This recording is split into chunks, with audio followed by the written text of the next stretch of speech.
like many of you, am one of the 2 billion people on Earth who live in cities. And there are days, I don't know about the rest of you guys, but there are days when I palpably feel how much I rely on other people for pretty much everything in my life. And some days that can even be a little scary. But what I'm here to talk to you about today is how that same interdependence is actually an extremely powerful social infrastructure that we can actually harness to help heal some of our deepest civic issues if we apply open source collaboration. A couple of years ago, I read an article by New York Times writer Michael Pollan, in which he argued that growing even some of our own food is one of the best things that we can do for the environment.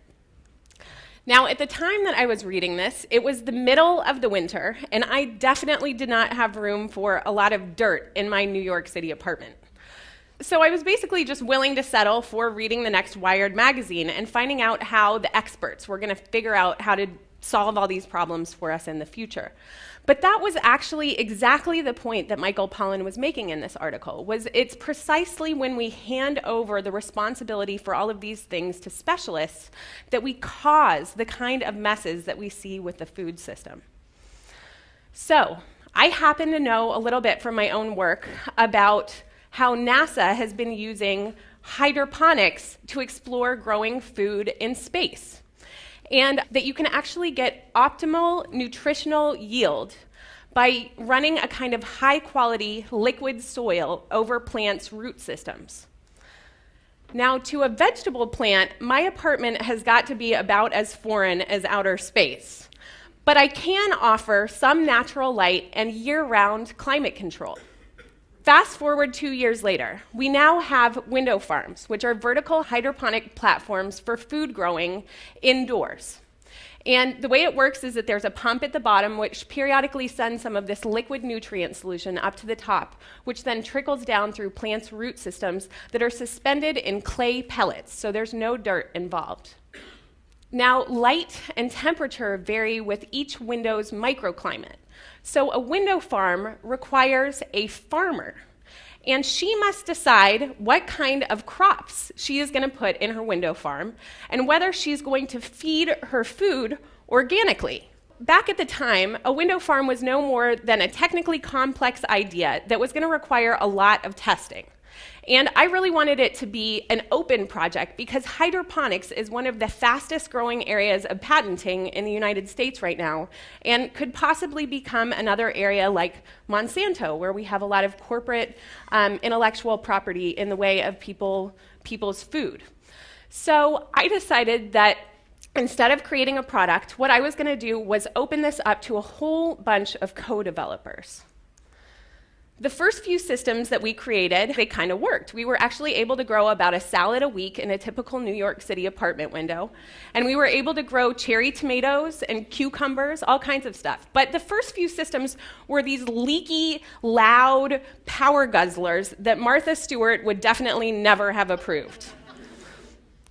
So to bring on more co-developers, what we did was we created a social media site on which we published the designs, we explained how they worked, and we even went so far as to point out everything that was wrong with these systems. And then we invited people all over the world to build them and experiment with us. So actually now on this website, we have 18,000 people, and we have window farms all over the world. What we're doing is what NASA or a large corporation would call R&D, or research and development. But what we call it is R&DIY, or research and develop it yourself. So for example, Jackson came along and suggested that we use air pumps instead of water pumps. It took building a whole bunch of systems to get it right, but once we did, we were able to cut our carbon footprint nearly in half. Tony in Chicago has been taking on growing experiments like lots of other window farmers, and he's been able to actually get his strawberries to fruit for 9 months of the year in low light conditions by simply changing out the organic nutrients. And window farmers in Finland have been customizing their window farms for the dark days of the Finnish winters by outfitting them with LED grow lights that they're now making open source and part of the project. So window farms have been evolving through a rapid versioning process similar to software.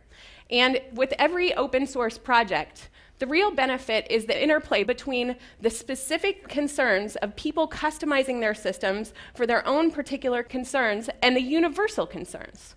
So my core team and I are able to concentrate on the improvements that really benefit everyone.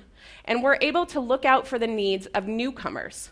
So for do-it-yourselfers, we provide free, very well-tested instructions so that anyone, anywhere around the world can build one of these systems for free. And there's a patent pending on these systems as well that's held by the community. And to fund the project, we partner to create products that we then sell to schools and to individuals who don't have time to build their own systems. Now, within our community, a certain culture has appeared. In our culture, it is better to be a tester who supports someone else's idea than it is to be just the idea guy. What we get out of this project is we get support for our own work as well as an experience of actually contributing to the environmental movement in a way other than just screwing in new light bulbs.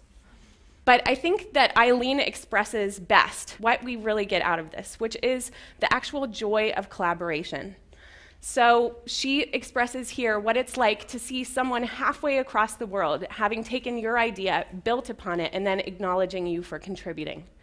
If we really want to see the kind of wide consumer behavior change that we're all talking about as environmentalists and food people, maybe we just need to ditch the term consumer and get behind the people who are doing stuff.